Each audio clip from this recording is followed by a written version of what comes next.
I'm Diana Weilbacher. I was asked to share some of my story, so that's what I'm gonna do. I'll start kind of from the beginning. I was raised until I was 8 years old by my mom and various stepfathers, and I had a couple sisters that I had lived with until that point.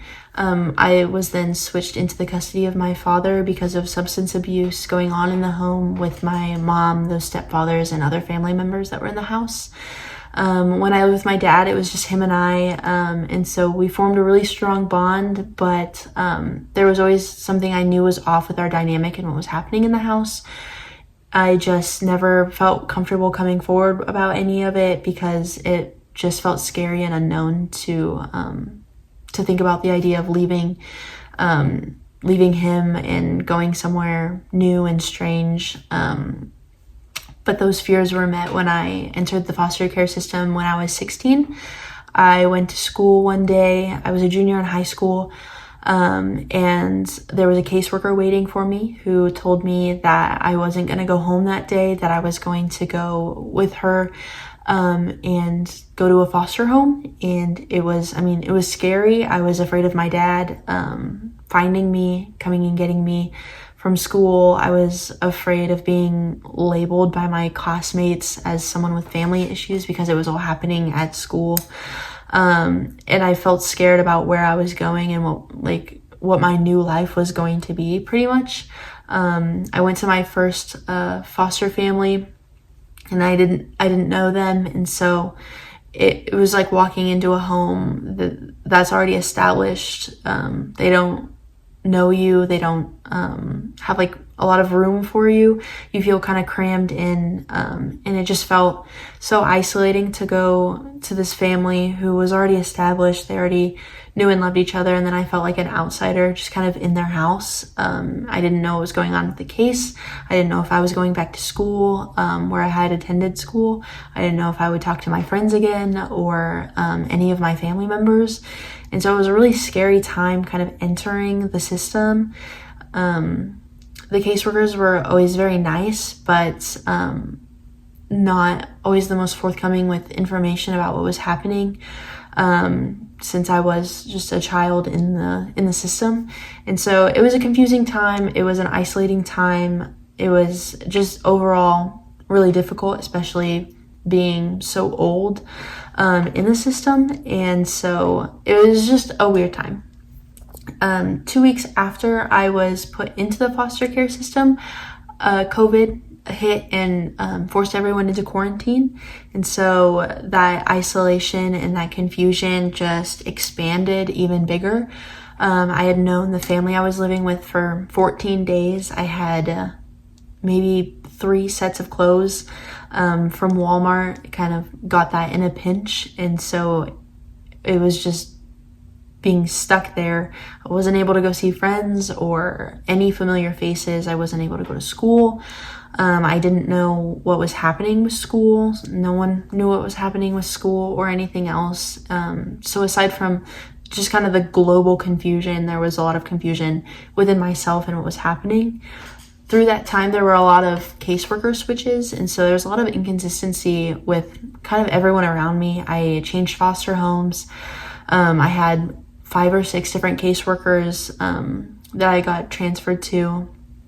And so just like nothing felt sturdy. I didn't feel safe anywhere. I didn't feel like anyone really was there for me. And that's where my story would have ended if I didn't have my CASA cat. She's amazing, and she was that face that I saw at the very beginning, in the very end, and even now, past being aged out of the system. I'm very glad to have had a CASA in this process. She would always come with a list of questions for the cases and stuff like that she would have to write. But there were always different questions, just asking me how I was doing, aside from all of that. And it felt like a friendship as opposed to just like caseworkers being a business forefront. They're here for the case, not necessarily there for me. And so she was that person that I got to rely on and ask questions to and say, this doesn't feel right. And so she would advocate for something for me. And without her, I honestly don't know what I would have done.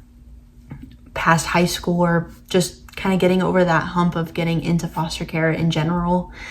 I didn't consider really going to college or applications because everything else was happening in the world and it just felt like too much. But with her encouragement, I applied to college. I moved to Texas and I graduated last month, a semester early because of her encouragement. She still contacts me now after my case is closed because of that bond that we've formed, and she's always like number one on my visit list when I go to Oregon, because we're just like a mentorship that never really has an end, and so that's meant a lot to me. If it weren't for the distance, she would have come to my graduation. She sent me a note, which was really special. And awesome just to have people coming to my graduation. I had my last foster family come, but other than that, no other like Oregon people came or kind of said anything. My family didn't, and so having Kat reach out and say something and congratulate me just kind of meant the world. It made it just like very full circle of her encouraging me to go to college, and then year after year asking me how things were going and encouraging me to study in my chemistry class because I wasn't doing so hot, and then kind of seeing me through that, and then seeing me to the very end of that was really, really encouraging. Without her, I wouldn't be making this video, obviously.